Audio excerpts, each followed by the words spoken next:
નમસ્કાર, આપનું હાર્દિક સ્વાગત છે એજ્યુકેશન ગુજરાત ચેનલમાં. આજે આપણે ધોરણ 7માના 9મો પાઠ રત્ન ભોજન આ પાઠનું સ્વાધ્યાય પોથીનું સંપૂર્ણ સોલ્યુશન વિડીયોના માધ્યમથી શીખવાનું છે. ચેનલ પર નવા આવ્યા ચેનલ સબસ્ક્રાઈબ કરજો, વિડીયો ગમે લાઈક શેર કરી દેજો. પ્રશ્ન પહેલો છે, નીચે આપેલા વિકલ્પમાંથી સાચો વિકલ્પ શોધો અને ઉત્તર આપો. પહેલો પ્રશ્ન, મહર્ષિ એલ્ય દેવ મંદિરના ઉંબર પર માથું ટેકવી મનમાં શું કહ્યું? તેને જે કીધું ઓપ્શન સી આજ્ઞા. બીજો પ્રશ્ન, આનંદ સાથી મંત્રમુગ્ધ થઈ ગયો હતો. તેનો જવાબ છે ઓપ્શન એ વિદ્યાપીઠનો ધન ભંડાર જોઈને. ત્રીજો પ્રશ્ન, મહર્ષિ એલ્ય કોને આગ્રહ કરીને સમજાવી હતી? તો ઓપ્શન ડી કૃષ્ણાને. ચોથું, મહર્ષિ એલ્યને જોતા જ કોણ દંડવત પડી ગયો? તે છે ઓપ્શન બી મેનેન્દ્ર. પ્રશ્ન 5, શક સરદારોના થાળમાં શું પીરસવામાં આવ્યું હતું? તેનો જવાબ છે ઓપ્શન ડી રત્ન અને સુવર્ણ રજતના ટુકડા. છઠ્ઠો પ્રશ્ન, કોને જોઈને મેનેન્દ્રને લાગ્યું કે તેની આજની શોભા આગળ રત્નો ફીકા હતા? ઓપ્શન એ કૃષ્ણાને. સાતમો પ્રશ્ન, મેનેન્દ્ર તમે સુવર્ણ રજત ખાતા નથી એવું કોણે પૂછ્યું?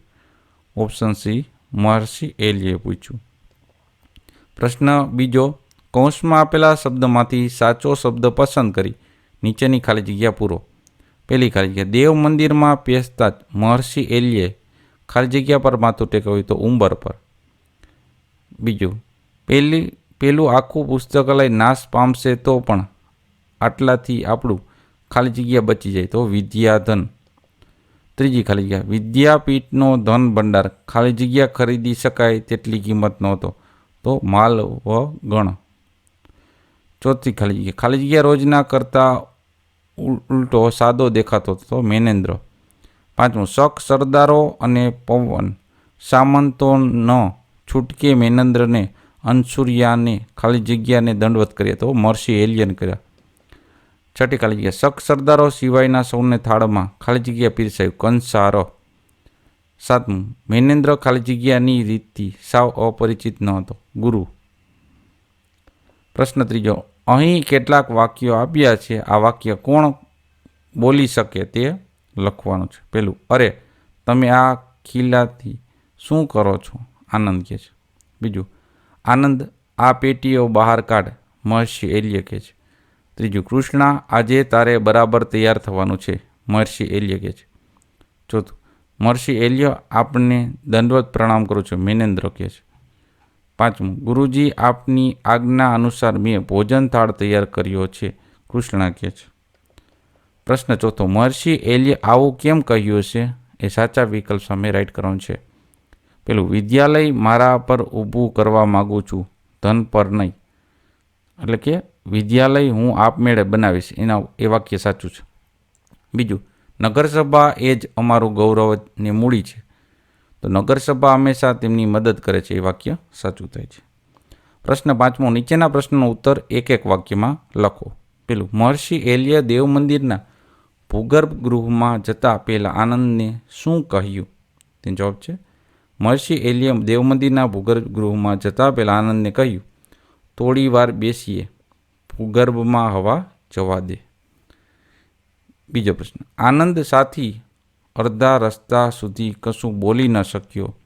તેનો જવાબ છે આનંદ મંદિરના ભૂગર્ભ ગૃહમાં વિદ્યાપીઠનો ધનભંડાર જોઈને એવો મંત્રમુગ્ધ થઈ ગયો કે તે અડધા રસ્તા સુધી કંઈ બોલી ન શક્યો.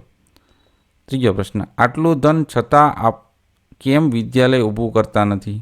આનંદ આવું પૂછ્યું ત્યારે મહર્ષિ એલ્યે શું કહ્યું? તેનો જવાબ છે આટલું ધન છતાં આપ કેમ વિદ્યાલય ઊભું કરતા નથી? આનંદે આવું પૂછ્યું ત્યારે મહર્ષિ એલ્યે કહ્યું, વિદ્યાલય મારા પર ઊભું કરવા માગું છું, ધન પર નહીં એટલે. પ્રશ્ન ચોથો, મેનેન્દ્ર ભોજન સમારંભમાં કેવી રીતે પાછો આવ્યો હતો? મેનેન્દ્ર ભોજન સમારંભમાં પાદત્રાણ આવશે મૂકીને અડવાણા પગે આવ્યો હતો. પ્રશ્ન પાંચમો, તક્ષશિલામાં ભોજન માટેની બેઠક વ્યવસ્થા કેવી હતી? તો જવાબ છે તક્ષશિલામાં ભોજન માટેની બેઠક વ્યવસ્થામાં મેનેન્દ્ર અને તેના સરદારોની પંક્તિ એવી રાખવામાં આવી હતી અન્ય સૌને સામી પંક્તિમાં બેસાડવામાં આવી હતી. છઠ્ઠું, આમાં શું ખાય છે? શખ્સ સરદારે આવું કહ્યું ત્યારે મર્સી એલીએ શો ઉત્તર આપ્યો? તેનો જવાબ છે આમાં શું ખાય? તો શખ્સ સરદારે આવું કહ્યું ત્યારે મર્સી એલીએ ઉત્તર આપ્યો, કેમ, આપને જે રૂચે તે રત્ન, હીરા, પોખરાજ અને સુવર્ણ છે. સાતમો પ્રશ્ન, શખ્સ સરદારોને ત્યાં વરસાદ વરસવાનું કારણ શું હતું? તેનો જવાબ છે શખ્સ સરદારોને ત્યાં રહેલી અબોલ ગાયો માટે ખડ ઉગે એ વરસાદ વરસવાનું મુખ્ય કારણ હતું. આઠમો પ્રશ્ન, મેનેન્દ્રએ મર્સી એલિયને હાથ જોડીને શું કહ્યું? જવાબ છે મેનેન્દ્રએ મર્સી એલિયને હાથ જોડીને કહ્યું, અમે બધા સાવ જડસું છીએ. સૂત્રમાં કહે છે, અર્ધ પશુઓને નહીં સમજાય. પ્રશ્ન છઠ્ઠો, નીચેના પ્રશ્નોના ઉત્તર 2-3 વાક્યમાં લખો. પહેલું, દેવ મંદિરમાં પહેલાં મૂર્તિ હતી ત્યાં મર્સી એલીએ શું કર્યું? તેનો જવાબ છે દેવ મંદિરમાં પહેલાં મૂર્તિ હતી ત્યાં મર્સી એલીએ કાકડો સળગાવી કંઈક તપાસ્યું, પછી પાસેથી લાવેલ અણીદાર ખીલાને એક જગ્યાએ ભરાવી જોર કર્યું, જેથી પથ્થરો ખસ્યો અને માણસ જાય તેટલી જગ્યા થઈ. બીજો પ્રશ્ન, આનંદને ભૂગર્ભગૃહમાં શું જોવા મળ્યું? તેનો જવાબ છે આનંદ જોયું કે મંદિરની નીચેનો આખો ભાગ એટલે કે ભૂગર્ભગૃહ પહોળું હતું. તેને કોઈ અવારનવાર સાફ રાખતા હોય એવું લાગ્યું. તેમાં ચારે બાજુ પુસ્તકાલયની જેમ પોથીઓ ગોઠવેલી હતી. તેમાં થોડીક અનુપમ મૂર્તિઓ પણ દેખાઈ. પ્રશ્ન ત્રીજો, આનંદે ને મર્સીએ બતાવેલી પેટીઓ વિશે લખો. તો આનંદને મર્સીએ દિવાલમાંથી એક પથ્થરો ખસેડી પોલાણમાં 2 પેટીઓ બતાવી. પેટીઓ વજનદાર હતી. એમાંથી એક પેટીમાં ઝળહળતા રત્નો હતા અને બીજી પેટીમાં સુવર્ણ તથા રજતના ટુકડાઓ હતા. પ્રશ્ન ચોથું, આ ધન ભંડાર છે છતાં તમે નગરસભા ઉપર શા સારું નભો છો? આનંદના આ પ્રશ્નના ઉત્તરમાં મર્સી એલીએ શું કહ્યું? તેનો જવાબ છે આ ધન ભંડાર છે છતાં તમે નગરસભા ઉપર શા સારું નભો છો? આનંદના આ પ્રશ્નના ઉત્તરમાં મર્સી એલીએ કહ્યું, એ જ અમારું ગૌરવને મૂડી છે. ઉદર પોષણ માટે રોજ ભિક્ષા માગતા અમને શરમ કે કંટાળો આવશે તે દિવસે સરસ્વતી રિસાઈ જશે. સરસ્વતી વાસી અન્ન પર નથી નભતી. પ્રશ્ન 5મો, તક્ષશિલામાં ભોજન સમારંભ માટે કેવી તૈયારીઓ કરવામાં આવી હતી? તેનો જવાબ છે તક્ષશિલામાં ભોજન સમારંભ માટે બધા જ શિષ્યો આનંદ અને ચારુલતાએ ચોગાન વાળીને સાફ કર્યું હતું. પાણી છાંટી રંગાવલી પૂરી હતી. આસનો પાથરી દીધા હતા. જુદા જુદા ઓટા પર તક્ષશિલાના મશહૂર ધૂપના કોળિયા સળગાવ્યા હતા. પ્રશ્ન 6, મર્સીએ શખ્સ સરદારોને શું પીરસ્યું, શા માટે? તેનો જવાબ છે મર્સીએ શખ્સ સરદારોના થાળમાં ભોજન સામગ્રીની જગ્યાએ રત્નો અને સુવર્ણ રજતના ટુકડા પીરસ્યા. શખ્સ સરદારો કે જેઓ ગામો બાળતા, લોકોને પીડતા, લક્ષ્મી લૂંટતા હતા, એમને મર્સીએ આમ રત્નો પીરસીને ઝાંખા પાડીને જીવનનું સત્ય સમજાવવા માગતા હતા. પ્રશ્ન 7, મર્સી એલિય મેનેન્દ્ર અને સાથીઓને સમજાવવા માટે કેવી યુક્તિઓ કરી? તો મર્સી એલિયે ગ્રીક યોદ્ધા મેનેન્દ્રને જીવનનું સત્ય સમજાવતા માગતા હતા. એલિયે ભોજન સમારંભ ગોઠવ્યો. તેમાં રત્ન અને સોનું રૂપું પીરસીને પ્રત્યક્ષ ઉદાહરણ દ્વારા બધા ગ્રીક સૈનિકોને રસપ્રદ જીવન સંદેશ આપવાની આ એક યુક્તિ કરી હતી. કોણે? મર્સી એલિયએ. પ્રશ્ન 7, નીચેના પ્રશ્નનો ઉત્તર 4-5 વાક્યમાં લખો. પહેલો પ્રશ્ન, મંદિરના ભૂગર્ભ ગૃહમાં એક ઘોડો ખસેડ્યા પછી મર્સી એલિયે શું કર્યું? તેનો જવાબ છે મંદિરના ભૂગર્ભ ગૃહમાં એક ઘોડો ખસેડી પછવાડેની દિવાલમાંથી એક પથ્થરો ખસેડી આનંદને પોલાણમાંથી 2 પેટી ઊંચકી બહાર લાવવા કહ્યું. પેટીઓ વજનદાર હોવાથી તેમણે ટેકો આપી પેટીઓ બહાર ખેંચી કાઢી. તેમાંથી એક પેટીમાં રત્નો અને બીજી પેટીમાં સુવર્ણ અને રજતના ટુકડાઓ લઈ 2 પોટલીઓ બાંધી ફરી પાછી પેટી હતી ત્યાં મૂકી દીધી અને ખસેડી અને પુસ્તકના ઘોડાને વ્યવસ્થિત ગોઠવ્યો. બીજું, મર્સી એલિય મેનેન્દ્ર અને તેના સાથીદારોને જીવનનું સત્ય સમજાવ્યું ત્યારે તેની શી અસરો થઈ? તેનો જવાબ છે મહર્ષિ એલિયે મેનેન્દ્ર અને તેના સાથીદારોને જીવનનું સત્ય સમજાવ્યું ત્યારે આશ્રમના વૃક્ષો પાંદડું હલાવ્યા સિવાય એમને સાંભળતા હતા. સામેની ગૌશાળાની ગાયો પણ જાણે એ તરફ કાન માંડ્યા હતા. મેનેન્દ્ર જાણે એ વેણે વેણે ઘવાતો, પીડા પામતો ને વારે વારે પુનર્જીવન પામવા મથતો હતો. આ બધું સાંભળી કૃષ્ણના હાથમાંથી બંને થાળ છૂટી પડ્યા અને સુવર્ણ, રજત તથા રત્નો ચારે બાજુ ધૂળમાં રોડાયા. પ્રશ્ન 8મો. નીચેના પ્રશ્નનો મુદ્દાસર તમારી નોટબુકમાં લખવાનું છે ઉત્તર એના. પેલું, મહર્ષિ એલિયે ધનના મોહથી આક્રમણ કરી રહેલા મહાક્ષત્રપ મૈનેન્દ્ર અને તેના સાથીદારોને જીવનનું સત્ય સમજાવતા શું કહ્યું? તો જવાબ છે, મહર્ષિ એલિયે ધનના મોહથી આક્રમણ કરી રહેલા મહાક્ષત્રપ મૈનેન્દ્ર અને તેના સાથીદારોને જીવનનું સત્ય સમજાવતા કહ્યું, મેં જ્યારે સાંભળ્યું કે તમે ગામો બાળતા, લોકોને પીડતા, લક્ષ્મી લૂંટતા ફરો છો, ત્યારે ધાર્યું કે તમારે ત્યાં સોનું રૂપું ખાવાનો ચાલ હશે ને ત્યાં પૂરતું નહીં હોય એટલે આમ કરતા હશો, એટલે તો તમને એ પીરસ્યું. પણ જ્યારે મેં જાણ્યું કે તમે તો અમારા જેવું જ અનાજ ખાઓ છો, ત્યારે વળી થયું કે કદાચ તમારી તરફ વરસાદ જ નહીં થતો હોય, પણ એમ થાય છે એમ સાંભળ્યું, ત્યારે મને થયું કે જેને ત્યાં ધરતી છે, મેઘ છે, વનૌષધિ છે, છતાંય જે બીજાના મુલકના સર્વનાશ કરવા આવે છે, એમને ત્યાં ભગવાન સારું વરસાદ વરસાવતા હશે? એવો પ્રશ્ન થયો. એટલે મેં પૂછ્યું કે તમારે ત્યાં ગાયો છે? તો પ્રશ્ન કર્યો તો જવાબ આપ્યો હા.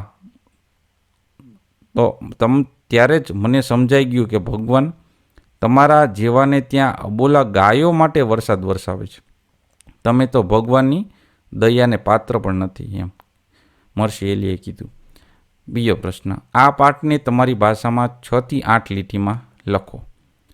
તેનો જવાબ છે, આ પાઠમાં મૌર્ય કાળનું આબેહૂબ નિરૂપણ છે. તેમાં સૌથી તેજસ્વી પાત્ર મહર્ષિ એલિય છે. સુવર્ણ અને ધનના મોહથી આક્રમણ કરી રહેલા ગ્રીક યોદ્ધા મૈનેન્દ્ર અને તેના સાથીદારોને મહર્ષિ એલિય જીવનનું સત્ય સમજાવે છે. તેઓ તેને સમજાવે છે કે તમારે ત્યાં સુવર્ણ, રજત, હીરા કે રત્નો ખવાતા નથી, પણ અમારી જેમ જ અન્ન જ ખવાય છે. તમારે ત્યાં વરસાદ વરસે છે, એટલે ત્યાં ગાયો છે, છતાંય તેઓ શા માટે બીજાના મુલકનો સર્વનાશ કરવા આવે છે? આ મહર્ષિ એલિયે બધા ગ્રીક યોદ્ધાઓને સરળ અને સંસ્કારિક ભાષામાં તેઓ જે ધન માટે લૂંટફાટ કરે છે તે યોગ્ય નથી એવું જણાવે છે. ત્રીજો પ્રશ્ન, એલિયના વ્યક્તિત્વ વિશે ટૂંકમાં જણાવો. જવાબ છે, મહર્ષિ એલિય પાસે દેવ મંદિરના ભૂગર્ભ ગૃહમાં રાખેલી પોથીઓમાં બચાવેલું વિદ્યાધન છે. તે ભૂગર્ભ ગૃહમાં તેમની પાસે એક પેટીમાં વિવિધ રત્નો અને બીજી પેટીમાં સુવર્ણ અને રજતના ટુકડાઓ છે. છતાં તેઓ ઉદરપોષણ માટે રોજ ભિક્ષા માગતા શરમ કે કંટાળો અનુભવતા નથી. તેઓ માને છે કે માતા સરસ્વતી વાસી અન્ન પર નભતા નથી.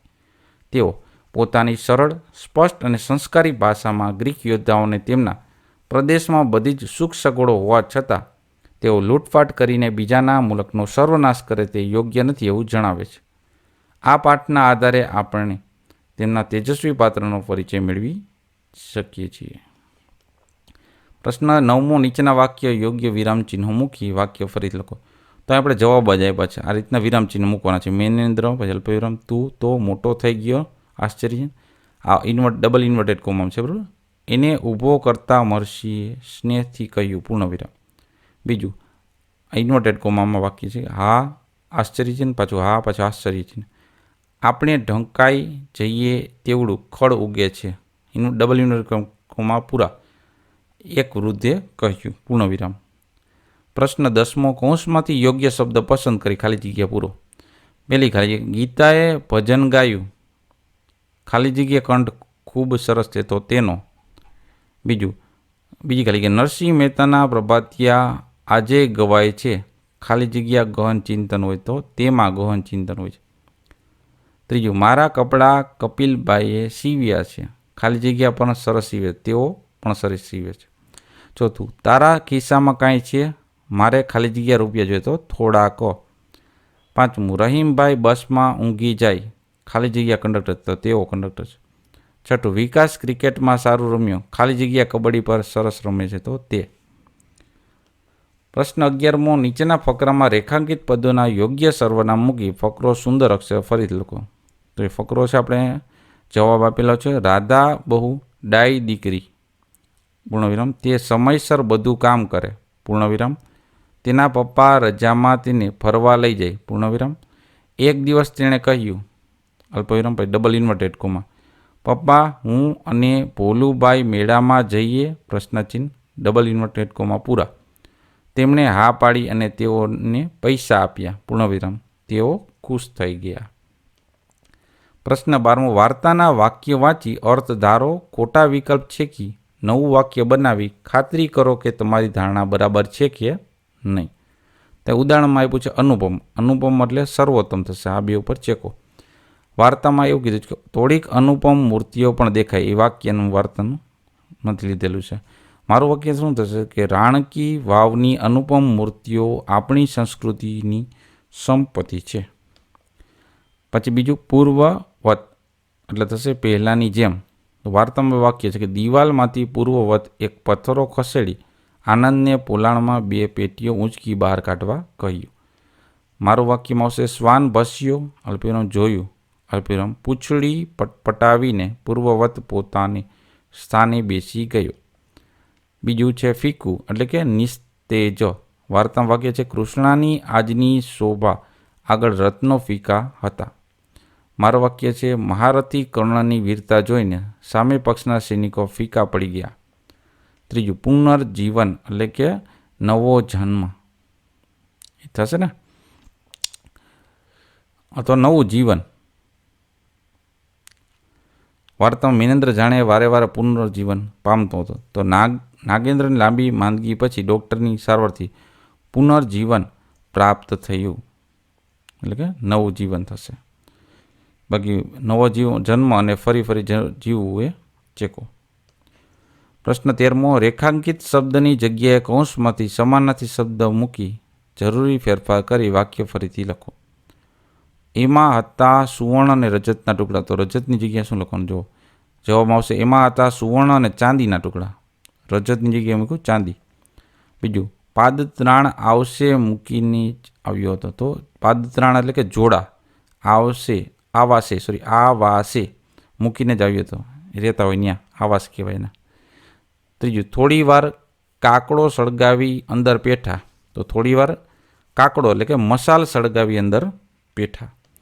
ચોથું, સાંજે સૌ આમંત્રીઓને આવવાની વેળા થઈ, તો સાંજે સૌ આમંત્રીઓને આવવાનો સમય થયો, વેળા એટલે સમય.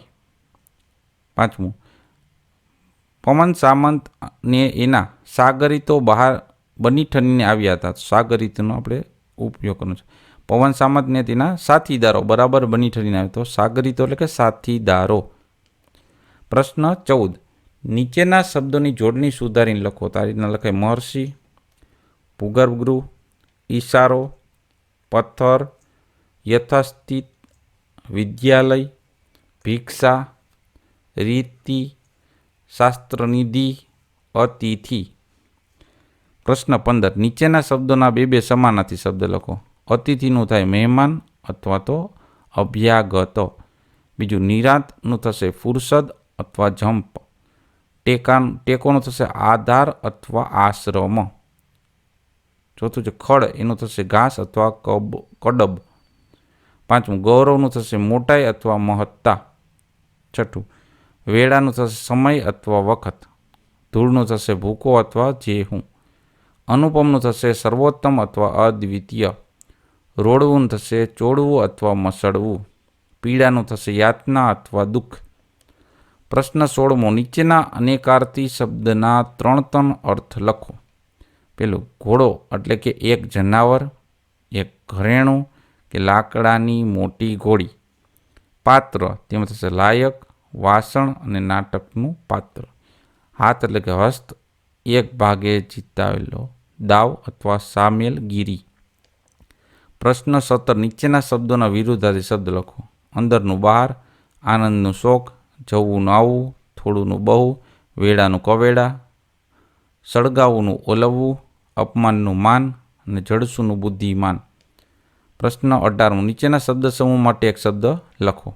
પેલું, ચીથડાને વળ દઈને બનાવેલી મોટી દિવેટ એને કહેવાય કાકડો. બીજું, પૃથ્વીનો અંદરનો પેટાણ પ્રદેશ એને કહેવાય ભૂગર્ભ. ત્રીજું, જેને ઉપમા નથી એવું અનુપમ. ચોથું, મંત્રથી મોહ પામેલું કે બીજી કશાથી તેના જેવું અસર પામેલું મંત્રમુગ્ધ. પાંચમું, એક પ્રાચીન નગર પ્રસિદ્ધ બૌદ્ધ વિદ્યાપીઠ છે તક્ષશિલા.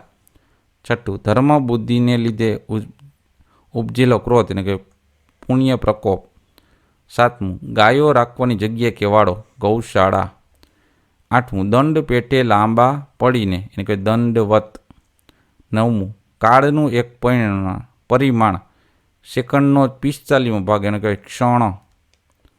પ્રશ્ન 19. નીચેના રૂઢિપ્રયોગના અર્થ આપી વાક્યમાં પ્રયોગ કરો. પેલું, બગલમાં મારવું તેનો અર્થ થશે બગલમાં દબાવાય તેવું પકડવું. વાક્ય થશે સાધુ પોટલું બગલમાં મારીને મંદિરની બહાર નીકળ્યા. બીજું વાક્ય છે આપણે કે મોં પર વાદળી પતરાવીનો અર્થ થશે શરમાવવું પડે એવી સ્થિતિ થવી. વાક્ય, મધરાતે આવેલા ચોરોને એક નાથે સામે ચાલીને વસ્તુઓ આપવા માંડી તેથી બધા ચોરના મોં પર વાદળી પતરાઈ ગઈ. ત્રીજું, ડોકું ધૂણાવવું એટલે કે ના કહેવું. ડોકું ધૂણાવવું. વાક્ય, એલ્ય જાણે માનતા ન હોય તેમ ડોકું ધૂણાવ્યું.